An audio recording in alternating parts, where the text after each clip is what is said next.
Magandang gabi sa iyo, Kuya Bari. Nais ko lang po sanang magbahagi ng istorya sa inyong channel. Siya nga po pala. Ako po ay itago niyo na lamang sa pangalang Wally. Ang kwentong ito ay naging karanasan namin ng aking pinsang tawagin na lang natin sa pangalang Francis. Nangyari ito noong minsan niya akong isinama sa bahay ng kanyang kaibigan na huli nang malaman naming may lahi palang aswang. Tawagin na lang natin siyang Gio. Insan, samahan mo naman ako kina Gio.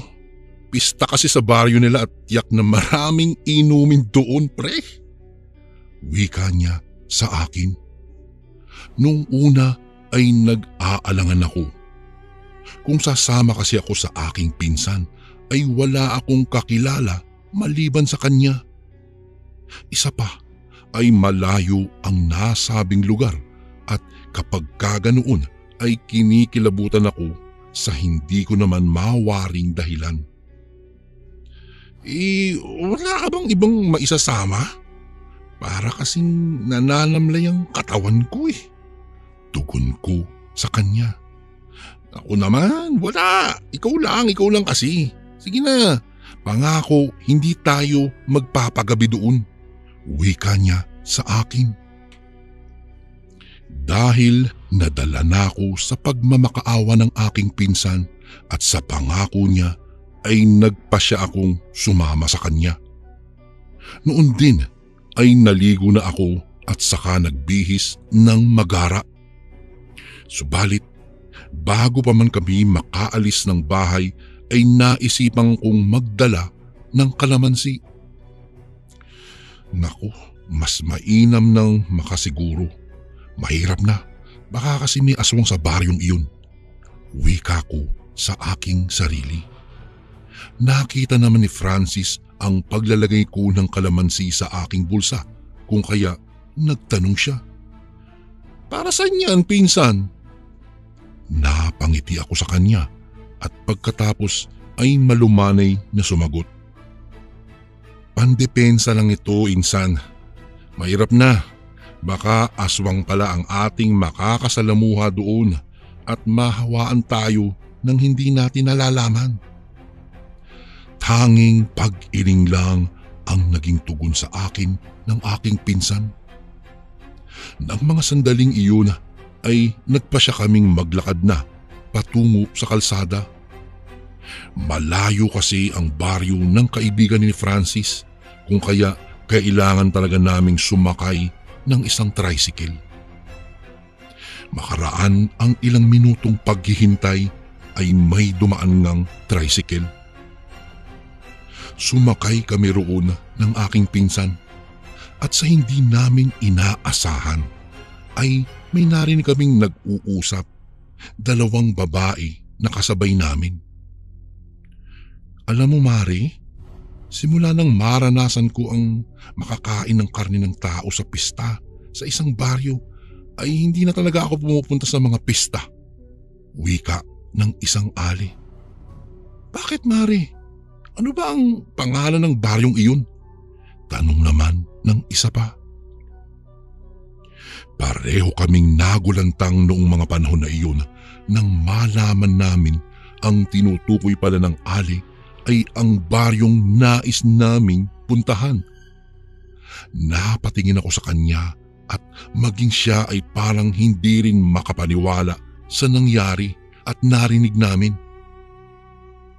Balak ko pa sanang tanungin ng ali kung totoo ba ang kinikwento niya, ngunit nasakto ring bumaba na bigla ang dalawa. Noong mga panahong iyon ay nanahimik na lang kami ng aking pinsan. Nagpalinga-linga na lang ako sa paligid noong magsimula na kaming tumahak ng lubak-lubak na daanan. Malapit na tayo. Naghihintay na sa atin si Gio sa isang tindahan doon daw malapit sa kapilya ng kanilang baryo. Saad sa akin ni Francis. Makaraan lang ang 1 oras ay nakarating na kaming dalawa sa nasabing baryo. Pagkatapos naming magbayad sa driver ay tumungo kami sa simbahan. Dahil hindi namin alam kung saan banda iyon, nagpasya kaming magtanong-tanong sa mga taong nakakasalubong namin. Ate, saan ba rito ang kapilya ng baryong ito? Tanong ng aking pinsan sa aling nakasalubong namin. Noong una ay hindi tumugon ang ali sa amin. Tiningnan niya ang aming mukha at pagkatapos ay parang sabik na hindi ko naman mawari kung ano ang dahilan. Sa banda roon, dumiretso lang kayo at makikita nyo na iyon. May katabing tindahan, malapit lang yun doon basta. Wika niya. Kahit na nag-aalangan kami sa sinabi ng aling iyon, ay nagpasalamat na lang kami at saka nagsimulang tumungo sa tindahan kung saan naghihintay sa amin si Gio. Habang kami ay naglalakad, kapansin-pansin ang mga pagtitig sa amin ng ibang tao.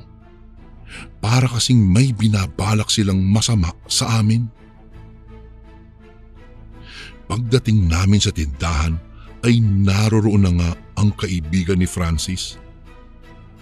Ipinakilala niya kami sa isa't isa at naglakad na kami patungo sa kanilang bahay. Noong makarating na kami sa bahay ni Gio, ay niyaya niya kaming kumain. Kahit na medyo nandidiri ako sa masangsang na amoy na aking nalalanghap, ay hindi ako tumanggi sa pagkain. Mga pre, pagkatapos yung kumain mamaya, huwag muna kayong umuwi Iinom tayo. Sayang naman ang binili ko kung hindi ito maiinom ngayong pista. Nakangising wika ni Gio.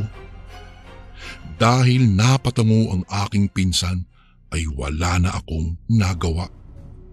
Batid kong hindi masusunod ang ipinangako niya sa akin na kami ay kaagad na uuwi at hindi kami magpapagabi sa nasabing baryo. Iyon nga po, Kuya Bari. Pagkatapos naming kumain ay agad na inihanda ni Gio ang mga basong aming gagamitin at ang iinumin namin. Noong mailapag na iyon sa mesa ay muli siyang nagpaalam. Mga pre, sandali lang at kukunin ko ang pulutan natin. Wika niya sa amin. Noong mga panahong iyon ay nahiwagahan ako kay Gio. Para kasing kumislap ang mga mata niya nang wikain niya iyon. Animoy espesyal ang pulutan kung kanyang itrato. Ano kaya ang pupulutanin natin?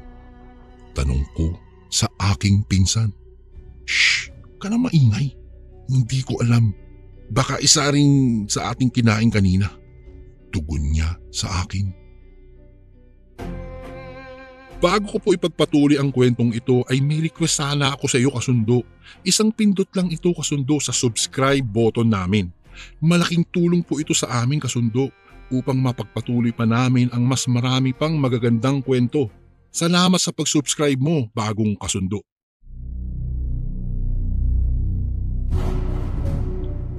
Natigil lamang ang aming usapang magpinsan noong makita naming papalapit na si Gio sa amin. May dala siyang 2 mangkok na puno ng putahing hindi namin alam. Pagkalapag niya ng mga mangkok sa mesa ay nagwika siya. Mga pre, alam niyo bang masarap ang karning ito? Alam niyo bang nagmula pa ito sa probinsya ng aking tiyahin at ipinadala niya lang dito sa bahay nang malamang niyang magpipista rito. Pagkukwento niya. Pare, ano bang karne ito? Tanong ni Francis at saka nilanghap ang usok na nagmumula sa pulutang iyon. Yan ay karne ng usa. Tikman nyo at sigurado akong mamamangha kayo dahil amoy pa lang yan ay nakakatakam na talaga. Sa winikang iyon ni Gio ay agad na kumuha ng kutsara si Francis at saka tinikman niya iyon. Hay, masarap nga. Oh, tikman mo pinsan. Wika niya nang matapos niyang maisubo at tikman ang karne. Nang mga panahong iyon ay nag-aalinlangan ako. Unang tingin ko pa lang sa nasabing karne ay alam ko hindi iyon karne ng usa dahil minsan na akong nakatikim ng karne noon. Francis, sige lang. Hindi naman ako madalas mamulutan talaga eh. Tsaka mas gusto ko yung puro inumin na lang. Wika ko sa kanila. Dahil sa naging tugon ko ay napatingin sa akin si Gio. Napalunok ako ng aking laway nang makita kong medyo mabalasik ang pamamaraan ng kanyang pagtingin sa akin. Dahil doon ay nginitian ko na lang siya at ibinaling ko na lang sa aking pinsan ang aking atensyon. Noong una ay naging maayos naman ang aming pag-iinuman. Ngunit nang magsimula ng dumilim ang paligid ay biglang parang nagbabago si Gio. Madalas ko siyang nakikitang naglalaway at parang nakalawit ang kanyang dila. Inilalabas niya kasi ito nang hindi ko alam kung bakit. Hindi ko alam kung dahil lang iyon sa kalasingan niya. Ngunit alam kong hindi ako pinaglalaroan ng aking paningin. Francis, pinsan, uwi na tayo. Wika ko kay Francis dahil kinakabahan na ako. Para kasing aswang ang aming kainumang si Gio. Ano ka ba? Mamaya na. Kita mo nag-i-enjoy pa yung tao. Tsaka kung alanganin ang uwi natin ay dito na lang tayo matulog sa kanila. Dahil sa winikang iyon ng aking pinsan ay nakaramdam ako ng inis. Tatayo na sana ako upang iwanan siya pero nasakto ring nagpaalam si Gio sa amin. O mga pre, sandali lang ha. Dito lang muna kayo ha. At biglang parang medyo masakit ang tiyan ko eh. Wika niya sa amin. Napatango na lang kami sa kanya. Pagkaalis niya ay napatitig ako sa karning pulutan na nasa harapan namin. Noong mga sandaling iyon ay naisip ko kung ano ang aking gagawin. Dahil nakayuko na ang aking pinsan noon dahil nga sa kalasingan. Kinuha ko ang kalamansing nasa bulsa ko. Walang pag-aalinlangan kong hiniwa iyon at dahan-dahan kong piniga ang katas noon sa karne ng usa. Naghintay ako ng ilang saglit. Panay na rin ang aking paglinga noong mga sandaling iyon dahil baka maabutan ako ni Gio. Hindi! Bulalas ko. Kitang-kita ko kasi kung papaano nagkaroon ng parang amag ang karne at nagbago ang anyo noon. Parang karne ng tao to ah. Nang mga panahong iyon ay nawala ang aking kalasingan.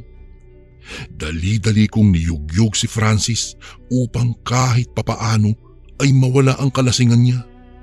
Pinsan, umuwi na tayo. Hindi karni ng usa ang pulutan natin, kung hindi karni ng tao. Tingnan mo may parang mga daliri nung may kuko at saka mayroon pang buhok.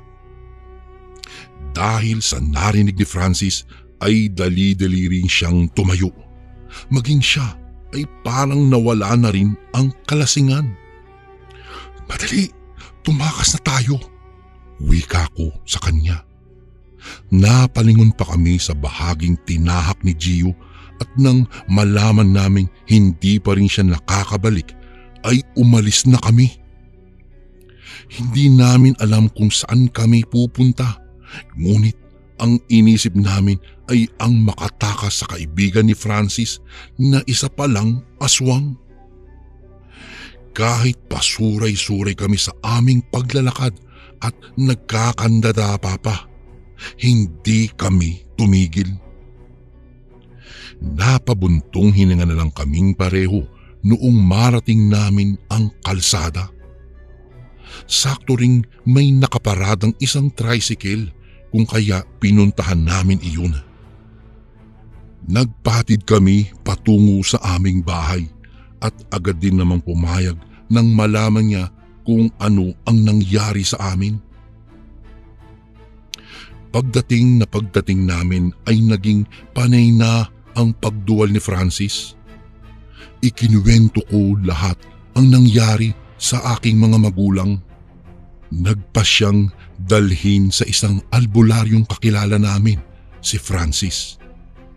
At hindi nga nagtagal ay ginamot kaagad siya ng albularyong si Kateryong. Ayon sa albularyo ay mabuti na lang daw at naagapan kaagad siya. Dahil sa mga inusal na orasyon ng albularyo ay guminhawa na ang pakiramdam ng aking pinsan. Ayon sa albularyo ay isa daw yung pamamaraan ng panghahawa ng aswang. Magmula noon, Kuya Bari, ay hindi na namin nakita pa si Gio. Magmula noon ay naging aral sa akin ang tungkol sa aming nasaksihan.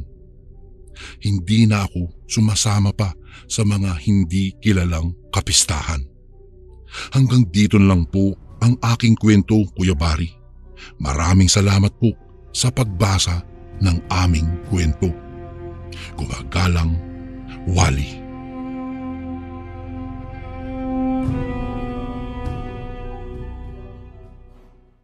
Magandang araw po sa inyo, Kuya Bari.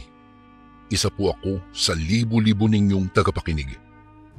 Nahimok din po akong ibahagi ang aking karanasan dahil nais ko rin pong mailahad ang aking kwento dito po sa inyong channel. Siya nga po pala, ako po si Ayinga. Ako po ay taga Bohol, Kuya Bari. Taong 1988 po nang mangyari itong karanasan na hindi ko po malilimutan. Noong mga panahong iyon, wala pang elektrisidad po sa aming baryo. Nagkakaigi lang po kami sa mga sulu at gaserang nagbibigay liwanag sa madilim na gabi. Subalit magkaganon pa man, ay damang-dama pa rin namin ang kapayapaan na hindi ko na nararanasan ngayon sa kasalukuyan, gawa ng mga makabagong teknolohiya. Natatandaan ko, nagkaroon ako noon ng masugid na manliligaw. Sa edad na 20 anyos ay parang ignorante pa rin po ako sa mga bagay-bagay ukol sa pakikipagrelasyon.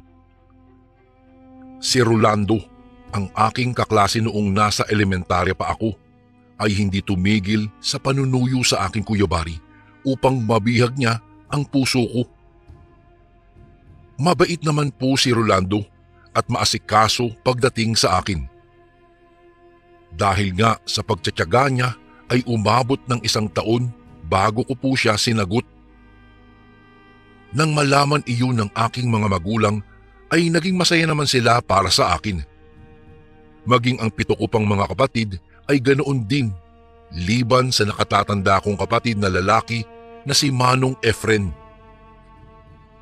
Hindi ko siya gusto para sa iyo, Ayinga, at hindi ko siya nanaisin na maging bayaw. Ang mariin na wika ni Manong Efren. Si Manong Efren, Kuya Bari, ay nakapag-asawa ng taga Mindanao at doon na nga sila naninirahan. Napadalaw lamang sila sa Bohol noong mga panahong iyon upang magbakasyon. Sa mga sinabi niya ay nasaktan po ako gawa ng sa lahat ng mga kapatid ko ay siya lamang ang pinakamalapit sa akin. Ang mabuti pa, sumama ka muna sa akin sa Mindanao. Magbakasyon ka na muna doon, nang sa gayon baka magbago pa yung isip mo kung sakaling may makilala ka pa roong ibang lalaki. Dagdag na turan pa niya. Manong Efren naman, hindi pa naman ako mag-aasawa. Magnobyo pa lang po kami ni Rolando. Sagot ko naman sa kanya. Hindi pa sa ngayon, pero baka bukas, makalawa, naku, mababalitaan na lang namin na ikakasal ka na pala. Mabuti na iyong lumayo ka muna, baka ano pa ang gawin sa iyo ng Rolandong yan. Anya. Ang iminungkahi ni Manong Efren Cuyabari ay sinang-ayunan naman ng mga magulang namin. Kung kaya wala na akong nagawa pa kung hindi ang sumama sa kapatid ko doon sa Mindanao. Bago ako lumisan ay nagpaalam pa ako kay Rolando at ayon pa sa kanya na sa pagbalik ko ay magpapakasal na kami na sinagot ko naman ng oo. Doon po sa Mindanao ay nagtatrabaho ang kapatid ko sa malawak na taniman ng pinya. Kasundo ko naman ang kanyang asawa kaya naging panatag ako roon. Hanggang isang araw ay may ipinakilala sa akin si Manong Efren na kasamahan daw niya sa trabaho. Ang taong iyon ay si Anacleto. May itsura naman ito, matangkad at sa tingin ko po ay napaka-presko, bagay na hindi ko gusto. Simula noong dinala siya ng kapatid ko sa bahay ay lagi na iyong nagpupunta roon, kahit pa nga minsan ay wala roon ang kapatid ko. Sadyang naiinis ako sa lalaking iyon, gawa ng panay ang kanyang pagpapalipad hangin sa akin. Kung minsan nga ay nasisinghalan ko pa siya dahil nabubwisit talaga ako sa kanyang mga inaasta. Nayayabangan talaga ako sa kanya ng sobra, Kuya Bari. Ngunit ang pagkainis ko sa kanya ay nawala noong minsan ay isinama nila ako ni Manong Efren at ng asawa nito sa baylehan kasama si Anacleto. Mangyaring inihabilin kasi ako ng kapatid ko sa kanya dahil mauuna na raw silang umuwi ng kanyang asawa. Sa pagkakataong iyon ay hindi na ako nagpumilit pa na sumama sa mag-asawa, gawa ng nais ko rin silang bigyan ng pribadong oras. Simula kasi, Kuya Bari, nang dumating ako ay hindi na sila nakapamasyal na silang dalawa lamang. Kahit nabubuwisit pa ako kay Anacleto ay pinilit ko na lang na maglibang. 11:00 na ng gabi na nag-aya na akong umuwi at napapagod na rin kasi ako at nais ko nang magpahinga. Habang tinatahak namin ang daan sa mga kakahuyang dinaraanan namin ay bigla kaming nakarinig ni Anacleto ng mga angil na nagmumula sa madilim na bahagi ng kakahuyan. Sa takot, napahawak ako sa isang braso ni Anacleto. Para kasing nakakakilabot ang mga nilikhang angil ng kung anong hayop yun. Hindi ko naman nakitaan ng takot ang kasama ko, kaya kampante rin akong nakisabay ng lakad sa kanya. Hanggang sa bigla na lang ay may isang ibon ang mabilis na lumipad sa ibabaw namin. Ang ingay na nilikha ng ibon ay napakasakit sa tenga. Nang tiningala ko po iyon, sabay ng pagtapat ng liwanag ng flashlight sa ibon ay nasipat ko ang itim nitong kulay at ang kanyang laki. Parang naparilisa na lamang po ako nang makita kung gaano iyong kalaki, gawa ng hindi iyon pangkaraniwan lamang. Subalit sa ginawa ko ay bigla iyong bumalik patungo sa akin. Mabuti na lamang at kaagad na inakbayan ako ni Anacleto at idinapa sa lupa. Napansin ko pa na may dinukot siya sa kanyang bewang at isinaboy sa malaking ibon. Narinig ko pa nga na parang humiyaw ang ibon na sa pansin ko ay nagkukumahog na makalayo sa amin. Noong makalayo na ang malaking ibon ay kaagad din naman kaming tumayo at dali-daling naglakad papalayo upang lisanin na ang lugar na iyon. Anak Leto, ano yun? Takot kong tanong sa kanya. Saka na natin pag-usapan ng bagay na yan. Ang importante ay makalabas tayo rito sa kakahuyang bahagi ng daan pauwi. Tugon naman niya sa akin. Noong makarating kami sa bahay, ay kaagad kong inusisa si Anak Leto kung ano ang ibon na nakita namin. At ayon pa sa kanya ay hindi raw iyon basta-basta ibon lamang. Sa tingin daw niya ay isa iyong aswang na nag-anyong ibon lamang dahil nang sinabuyan daw niya iyon ng asin ay biglang lumisan. Ano? Aswang? May aswang din pala rito sa Mindanao? Ang buong akala ko ang usaping aswang ay doon lang sa bahagi ng Kabisayaan. May ganyan din pala rito sa inyo. Saad ko pa na nakakunot ang noo. Alam mo, kahit saan naman ay mayroong aswang. Iba-iba nga lang ang tawag sa kanila sa bawat lugar. Pero ang lahat ng mga aswang ay kumakain ng karne ng tao at mga lamang loob. At ang pinakamasarap para sa kanila ay ang sariwang mga bituka. Ayon pa yan sa mga nakatatanda. Tugon naman niya sa akin. Kuya Bari, kahit po sa amin sa Bohol ay may mga naririnig din akong usap-usapan tungkol sa mga aswang. Subalit wala pa naman akong nasilayan. Tanging mga huni lamang ng mga iyon tuwing gabi ang naririnig ko. Naniniwala naman po ako sa aswang kahit hindi pa ako nakasilay ni isa. Gawa ng doon sa lugar namin po ay marami na ring kwento-kwento akong naririnig tungkol sa mga nilalang na iyan na nambibiktima ng mga hayop, lalong-lalo na ang tao. At doon na nga nagsimula ang pagkakaibigan namin ni Anak Leto. Kuya Bari, siya kasi yung nagsilbing tagapagligtas ko noong gabing iyon. At hindi na rin kami gumala sa mga baylehan dahil baka may makasalamuhan na naman kaming malaking ibon. Hanggang sa isang araw ay nagtapat siya ng pag-ibig niya sa akin. Ewan ko ba, pero ramdam ko rin na may malaki akong gusto sa kanya, kaya naman ay sinagot ko na siya bilang nobyo ko. Hindi naman tumutol sa relasyon namin si Manong Efren. Bagkus ay todo suporta siya sa kanyang kaibigan. Bagay na ikinaligaya ko naman. Maglilimang buwan na kami noon ni Anak Leto nang nakatanggap ako ng sulat mula sa papangko. Kailangan ko na raw umuwi dahil nagkasakit daw si Mamang. Noong nalaman iyon ni Anak Leto ay sinabi niyang susundan daw niya ako sa amin para hingin na ang aking mga kamay mula sa mga magulang ko. Mag-iipon daw siya muna ng sapat na halaga upang mabigyan ako ng magandang kasal sa harap ng altar. At nagsumpaan din kami na kahit anumang pagsubok sa relasyon namin ay hindi kami pagagapi. Noong makabalik ako sa Bohol ay sinalubong ako ng yakap ni Rolando. Tila nandiri ako sa kanya nang dumampi ang mga labi niya sa labi ko. Kung kaya't itinulak ko siya. Nakita ko ang nabuong pagkalito sa mukha niya.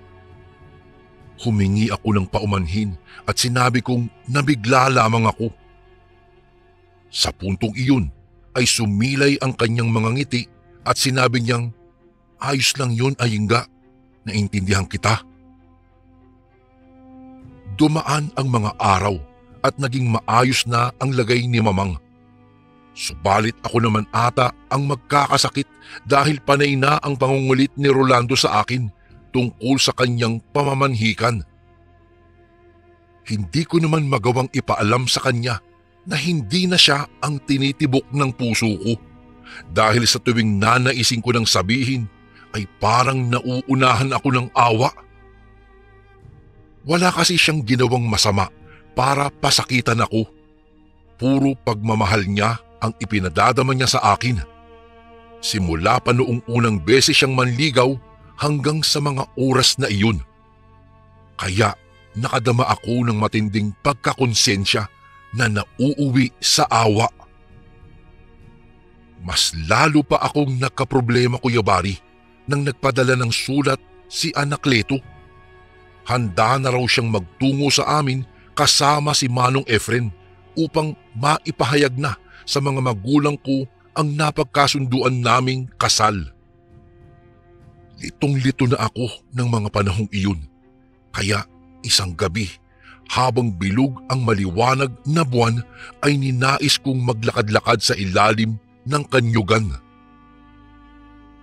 Wala akong dalang flashlight dahil maliwanag naman ang paligid na nasisinaga ng buwan.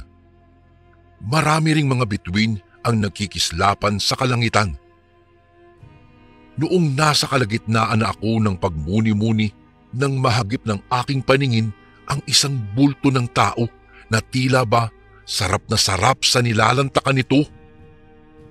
Tila nakilala ko ang bulto na iyon dahilan upang lapitan ko ito.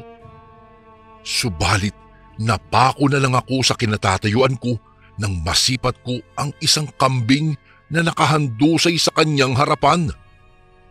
Wakwak ang tiyan nun at nakalabas na ang mga lamang loob. Hindi naman ako napansin ng nilalang dahil nasa konsentrasyon ito ng paglantak sa kanyang kinakain. Narinig ko pa nga ang ingay sanhi ng pagngasab niya. Kaya't dahan-dahan akong laglakad patalikod sa daan upang hindi makagawa ng kahit na anumang ingay. Subalit bigla ko na lamang naapakan ang isang tuyong dahon ng niyog dahilan upang lumikha ito ng paggasak. Pigil hininga akong tumigil sa paghakbang ko dahil unti-unting bumaling sa akin ang nilalang. Halos panawa na ako ng ulirat nang masipat ko ang kanyang mukha. Nakakakilabot ang kulubot ng mga balat nito at ang kanyang bibig ay may tangan pang mga gutay-gutay na bituka. Sa sobrang kilabot, takot at pagkasindak ay hindi na ako nakagalaw pa sa aking kinatatayuan. Akala ko ay ako na ang lalapain ng nilalang, subalit bigla na lang itong natarantang tumakbo patungo sa madilim na bahagi ng niyugan.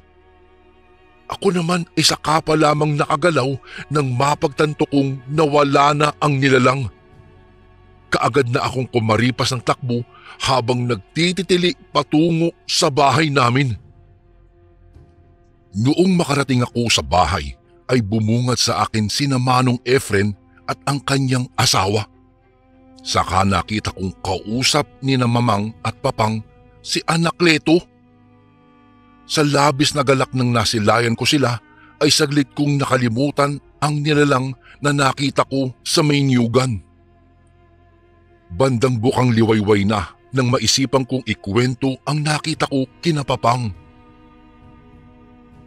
Ayon sa kanila ay aswang daw ang nakita ko.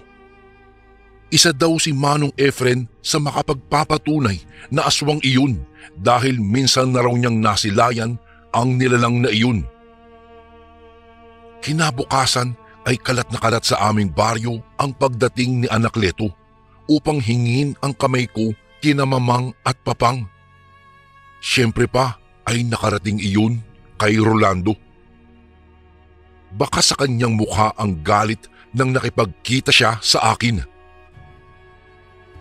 Akala ko ba ay matinukang kausap? Bakit? Bakit pinagmukha mo ang tanga? Mayroon ka na palang ibang pakakasalan, hindi mo pa sinabi sa akin. Ang lakas naman talaga ng loob mong mamangka sa dalawang ilog. Bulyaw ni Rolando sa akin. Sa puntong iyon, Kuya Bari, ay natigilan ako. Unang beses ko siyang nakita na ganoon. Ang pula ng kanyang mga nanlilisik ng mga mata at dahil sa nakikipagtitigan ako sa kanya ay malinaw kong nasipat ang pag-ikot ng kanyang mga itim sa kanyang mata. Umikot iyon sa nakakakilabot na paraan. Bigla akong napaatras nang masilayan ko ang nangyari sa mata niya, Kuya Bari. Ano? Hindi ka na nakasagot, Ayinga? Dahil ano? Inaamin mong malandi ka at hindi mapagkakatiwala ang babae? Singhal niya sa akin. Sa puntong iyon ay kumilos ang aking kanang kamay at umigkas ang palad ko sa kanyang pisngi. Bastos ka! Wala kang karapatang husgahan ako, Rolando. Oo, inaamin ko mali ako sa puntong hindi ko pinaalam sa iyo ang totoo. Pero wala kang karapatang tawagin akong isang malandi. Ganting bulyaw ko sa kanya. Sabihin mo nga, bakit mo nagawang itago iyon sa akin? Bakit niloko mo ako? Anya na nagsimula ng lumambot ang kanyang tinig. Dahil naaawa ako sa iyo. Ayokong masaktan ka. Tugon ko naman sa kanya. Akala ko ay iiyak na siya ng tuluyan, subalit bigla na namang bumalik ang mabalasik niyang mukha at sinabing saka na daw ako maawa kapag ka nagawa na niya ang nais niya bago niya ako tinalikuran. Nang sumunod na buwan, Kuya Bari, ay idinaos nga ang pamamanhikan ni Anakleto. At dahil mag-isa na lamang siya sa buhay, ay solo niyang hinarap ang mga magulang ko. At doon na nga ay napag-usapan ang tungkol sa aming pag-iisang dibdib. Habang nagkakasayahan ang lahat, ay magkasama naman kami ni Anakleto na umupo sa balkonahe namin. Nang biglang dumating si Rolando. Nakiusap ito na siya na lamang daw ang piliin ko. Nilapitan ko naman siya at sinabi kong tumigil na siya dahil hindi naman siya ang mahal ko. Subalit bigla na lamang niya akong kinaladkad. Kaagad namang sumunod si Anakleto at inagaw ako.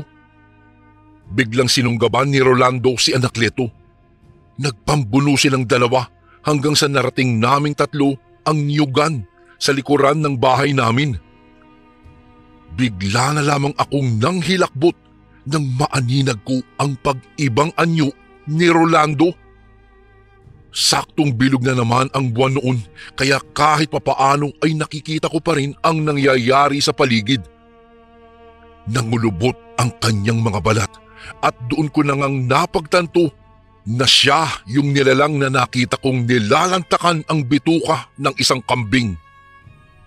Nang sa walang ano-ano ay biglang humaba ang kanyang matutulis na mga kuko at biglang itinusok niya iyon sa tiyan ni Anakleto. Saka marahas niyang winakwak ito. Sa puntong iyon ay napasigaw ako dahil kitang-kita ko kung papaano niya dinaklot ang mga bituka mula sa tiyan ng lalaking mahal ko. Hawak niya ang mga bituka ni Anakleto habang tumingin siya sa akin para ipakita ang marahas niyang paglantak dito sa aking harapan na parang gigil na matikman ito. Kitang-kita ko na nilantakan niya ang bituka. Nasipat ko rin ang pangingisay ni Anakleto na nagbigay ng sari-saring mga emosyon na nararamdaman ko sa mga oras na iyon, Kuya Bari. Naroroong gusto kong patayin si Rolando, subalit natatakot ako. Naroroong nais kong tulungan si Anakleto, ngunit papaano? Sa huli ay nakita ko na lamang ang aking sarili na pumapalahaw sa pag-iyak. Ngayon mo ipadama ang awa mo sa akin, Ayinga. Narinig ko pang saad ni Rolando. Subalit tila ba lumampas lang iyon sa kabila kong tainga. Pakiramdam ko noong mga sandaling iyon ay nawawala na ako sa katinuan dahil hindi katanggap-tanggap ang aking mga nasilayan. Hanggang sa nasipat ko na lamang na pinagtutulungan na palang tagain ni na Papang at ng mga kapatid ko ang aswang na si Rolando. Humandusay iyon sa lupa katabi ng katawan ni Anakleto. Kaagad kong dinaluhan si Anakleto, subalit habol na ang hininga nito.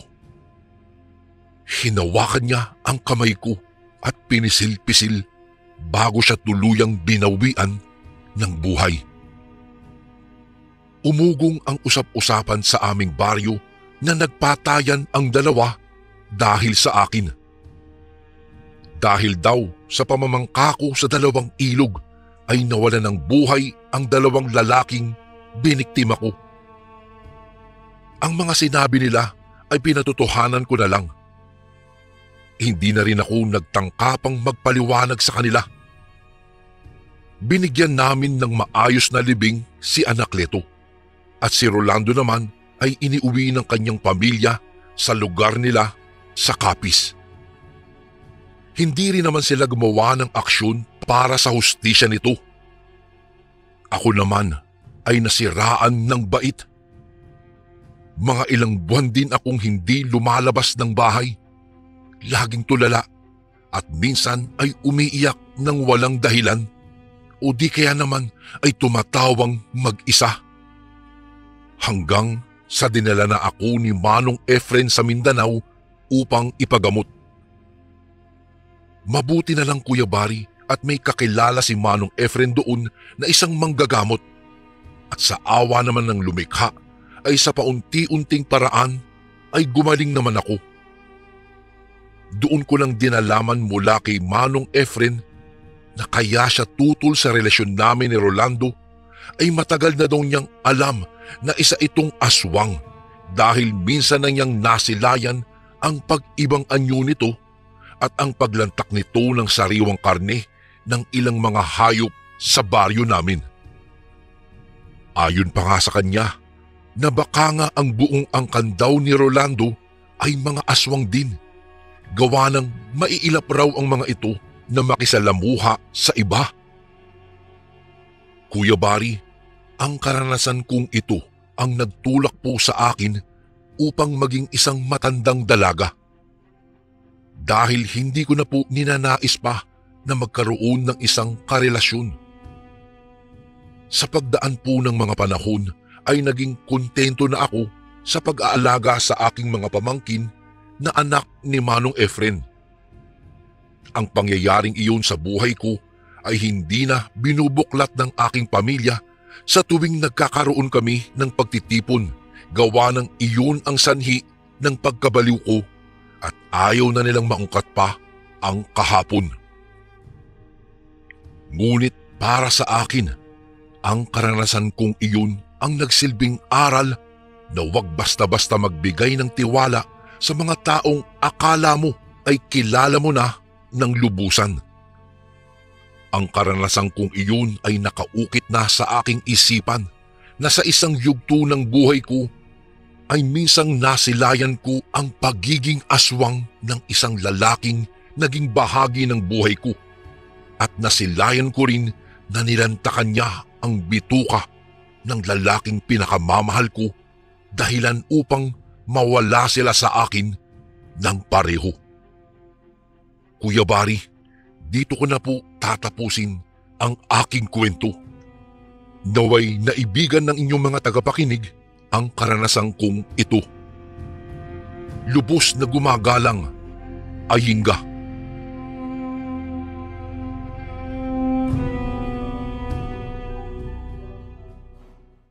Magandang araw po sa inyo, Kuya Bari.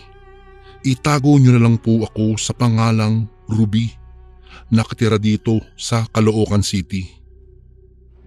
Nais ko lang pong ibahagi sa inyo ang kwento ng aking ina tungkol sa karanasan ng pinsan ng kanyang ama noon.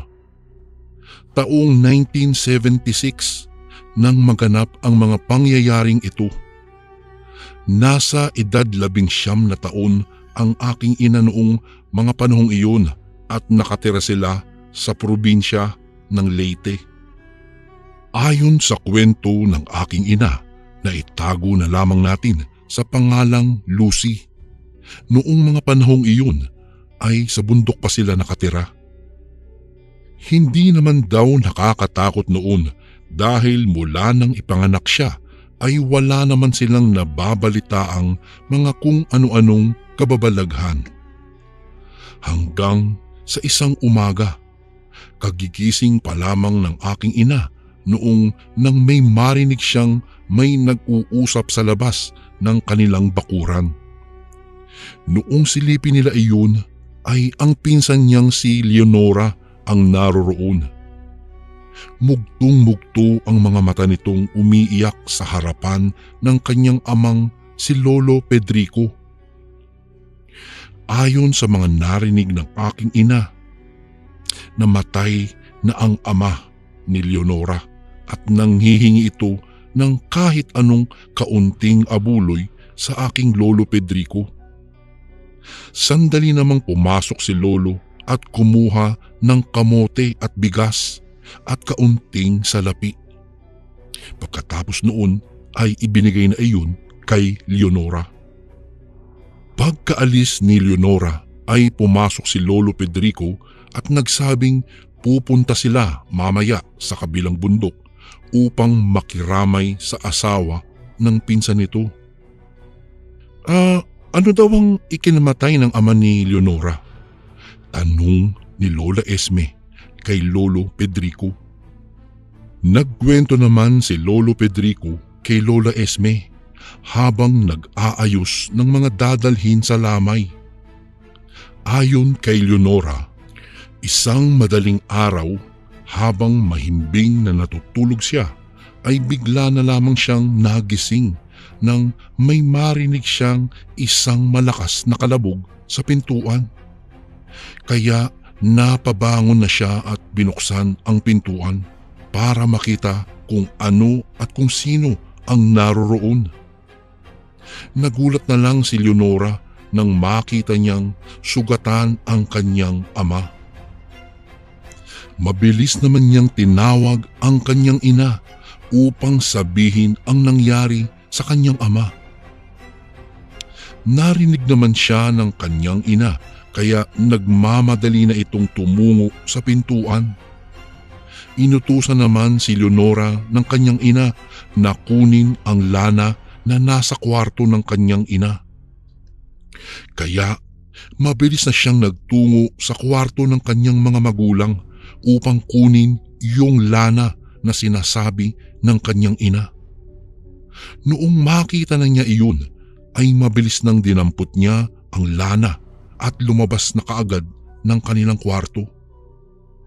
Saktong pagkakalabas niya ng kwarto ay nakita niyang lupaypay na ang kanyang ama at wala na itong buhay. Dahil sa pagkamatay ng kanyang ama, tanging dangoy-ngoy na iyak na lamang ang namutawi sa mga mata ni Leonora ng mga sandaling iyon. Kawawa naman pala ang sinapit ng ama ni Leonora. Malungkot na wika ng aking ina nang matapos niyang mapakinggan ang kwento. Kinagabihan ay nagtungo na sila sa kabilang bundok. Inabot din sila ng mahigit 1 oras bago narating iyon. Pagkadating nila ay wala man lang silang nakita ni isang dumalaw o nakiramay man lang sa bangkay ng ama ni Leonora. At tanging lampara lang ang nagsisilbing liwanag sa nakabalot na banig na patay na katawan ng ama ni Leonora. Pagkalapit nila sa ina ni Leonora na si Aling Nita ay kaagad na binati ito ng aking ina. Tahimik lang naman ito at hindi makatingin sa kanila ng diretsyo. Habang nag-uusap si Leonora at ang aking ina ay napapansin ng aking ina na hindi umiimik si Aling Nita. Maski man lang kausapin ito si Lolo Pedrico ay hindi ginawa. Sa halip ay naroon lang ito sa isang sulok na nakaupo. Upang mawala ang mga nangangagat na lamok ng gabing iyon ay naisipang magpausok ng pinsang lalaki ng aking ina na si Tito Orlan at si Tito Jose. Sumama kasi ito sa kanila para makiramay. Sandaling tumayo ang dalawa upang maghanap ng mga tuyong kahoy at mga dahon sa paligid upang sunugin at nang sa ganun ay mawala na ang mga lamok na nangangagat. Hindi naman nabigo ang dalawa at nakakita din sila ng mga tuyong kahoy kaya nag-umpisa na silang magsunog sa di kalayuan sa bakuran ng bahay. Anya pa sa kwento ng aking ina, Noong umapoy na ang mga kahoy at dahon ay may nakita namang goma ng gulong si Tito Jose. Ang goma kasi ng sasakyan noon ay ginagawang lagayan ng kainan ng mga baboy at manok. Kaagad na kinuha iyon ni Tito Jose at isinama sa apoy. Mabilis namang nakapitan ng apoy iyon, kaya umusok ito kaagad at umalingasaw sa paligid ang amoy sunog na goma. Maganda yan para walang aswang na makakalapit sa bangkay, wika pa ni Tito Orlan. Naniniwala kasi ito sa mga pamahiin sa mga nakakatanda na takot daw ang aswang sa amoy ng goma. Napansin ng aking ina na mabilis na tumayo sa kinauupuan si Aling Lucy at tila ba galit na galit ito habang sinasabunutan niya ang kanyang sariling buhok. "Leonora, ayos lang ba ang nanay mo?" Pag-alalang tanong ng aking ina noong mapansin niyang tila naiirita ang ina nito. Para kasi itong nagagalit sa ginagawang pagpapatunog ngipin at nanlisik ang mga mata nito. Ayos lang ang aking ina, Lucy. Huwag mo na lang intindihin, marahil ay dinadamdam lamang niya ang pagkawala ng aking ama. Sagot ni Leonora sa aking ina. Sandaling sinipat ng aking ina si Aling Nita. Palakad-lakad ito ng mga sandaling iyon na tila ba hindi mapakali at nangangati. Bago ko po ipagpatuloy ang kwentong ito ay may request sana ako sa iyo, kasundo. Isang pindot lang ito, kasundo, sa subscribe button namin. Malaking tulong po ito sa amin, kasundo, upang mapagpatuloy pa namin ang mas marami pang magagandang kwento. Salamat sa pag-subscribe mo, bagong kasundo. Ay nako, patayin nyo nga yung umuusok, napakabaho. Sigaw ng ina ni Leonora sa mga tiyuhin ko. Napatingin naman ang aking mga tiyuhin dito. Iritang-irita ito sa amoy ng goma. "Nita, huwag ka namang ganyan. Huwag mo namang sigawan yung mga pamangkin mo." Saway ni Lolo Pedrico sa pinsan niyang si Nita. Sinisigawan na kasi nito sina Tito Orlan at si Tito Jose. Subalit nagulat at napaatras si Lolo Pedrico nang masilayan nito ang mukha ni Aling Nita sa kadahilanang nanlilisik at nanlalalim ang mga mata nito. Kaya bahagyang napaatras si Lolo dahil sa pagkabigla at gulat. "Hoy Nita, ano yung ginagawa mo? Bakit ka nagkakaganyan?" Garalgal na tanong ni Lolo. Napaatras naman sina Tito Orlan papalapit kay Lolo Pedrico at napatayo na rin ang aking ina at si Leonora nang tumaas na ang boses ni Aling Lucy. Habang nagpapatunog ito ng ngipin at para bang gigil na gigil itong kagatin ang pinsan ng aking ina. "Sinabi ko na sa inyong patayin nyo ang usok, diba? Pero hindi kayo nakikinig." Malakas na sigaw ni Nita. Nag-iiba na rin ang boses nito na para bang may ibang katauhan itong pilit pinipigilang lumabas. "Nay, anong nangyayari sa'yo?" Tawag ni Leonora sa kanyang ina. Para na kasi itong nababaliw at balak ng dumugin si Tito Jose. Halos takasan naman ng ulirat ang aking ina nang masilayan niya ang mukha ni Aling Leonora. Noong marinig naman ni Aling Nita ang boses ng kanyang anak ay napatingin ito kay Leonora at nagbago bigla ang aura nito. Ayon kasi sa kanyang kwento ay naging mabalasik na hayop ang anyo ni Aling Nita na animoy isang halimaw na aso.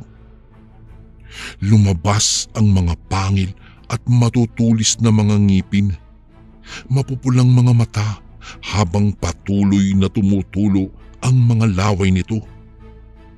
Nagkaroon na rin ng mga makakapal na balahibo ang hitsura. Pagkatapos ay akmang susugurin na si Tito Jose, ngunit hindi ito makalapit dahil naroroon si Tito Jose malapit sa umuusok na goma. Humalinghing ng napakalakas si Aling Nita, pagkatapos ay mabilis na itong tumalon palabas ng bakuran. Naguguluhang napaluhan na lang si Leonora sapagkat kamamatay pa lang ng kanyang ama at eto na naman ang kanyang ina na parang nababaliw. Leonora, huwag ka sanang magagalit sa sasabihin ko. Sa tingin ko, aswang ang iyong ina.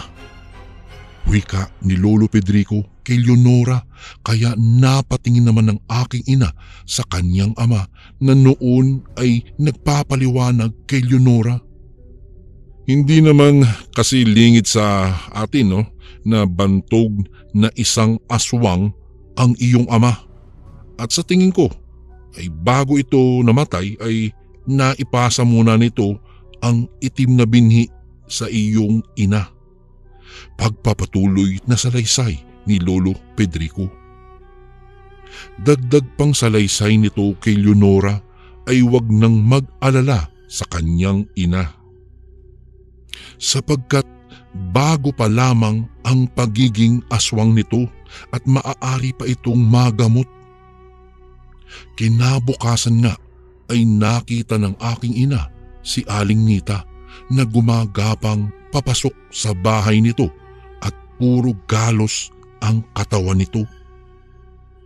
Kaagad naman iyon tinulungan ni na Tito Jose at inakay papasok sa loob ng bahay. Umiiyak si Aling Nita at nagmamakaawa kay Lolo na tulungan siyang maalis ang binhi na ibinigay sa kanya ng kanyang asawa bago ito yumao. Hindi naman ito pinabayaan ni Lolo Pedrico hanggang sa nailibing na ang asawa ni Aling Nita. Sinasamahan pa rin ni Lolo at ng aking ina, si Leonora. Ipinagamot rin ni Lolo sa isang albularyo si Aling Nita. Pagkatapos ay lumipat na rin ng tirahan malapit sa bahay ng aking ina, sina Aling Nita, upang maalalayan at matulungan na rin sila. Makalipas ang ilang linggo ay tuluyan ng gumaling ang ina ni Leonora. Sa ngayong taong kasalukuyan po ay matalik na magkaibigan pa rin ang aking ina at si Tita Leonora. At sa tuwing bumibisita ang aking ina kay Tita Leonora ay palagi kong naririnig ang tungkol sa talambuhay nila. Kuya Bari, hanggang dito na lang po ang aking kwento. Maraming salamat po at napili niyong maibahagi sa mga iba pang mga tagapakinig ang istorya ng buhay ng aking ina at ang kanyang matalik na kaibigang pinsan na si Leonora. Gumagalang, Ruby. And again, maraming salamat po mga kasundo. Don't forget to subscribe and i-click nyo lang po yung bell na button para updated po kayo sa mga upcoming videos namin na paparating. Maraming salamat po ulit. God bless and ingat po lagi dyan. Ito po si Kuya Bari at ako ang Sundo.